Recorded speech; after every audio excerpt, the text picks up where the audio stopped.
भैंसा शहर के सरकारी दफातर, तालीमी इदारों, समाजी, सियासी व मजहबी तंजीमों में वन्यसी व यौम आज़ादी निहायती जोश व खरोश के साथ मनाया गया। भैंसा डिवीज़न सब कलेक्टर अजमेरा संकित कुमार ने सब कलेक्टर दफ्तर पर कौमी परचम लहराया और कौमी तराना पेश किया।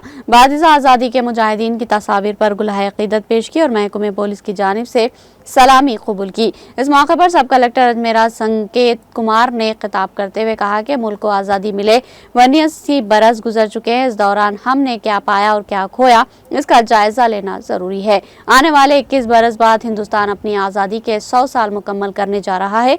इस मौके पर तुलबा को चाहिए कि वो तालीम में नुमायां कामयाबी हासिल करते हुए मुल्क को एक सुनहरा और आज़ाद हिंदुस्तान के तौर पर पूरी दुनिया में रोशन करे और अपने वालिदैन व मुल्क का नाम फख्र के साथ बुलंद करे।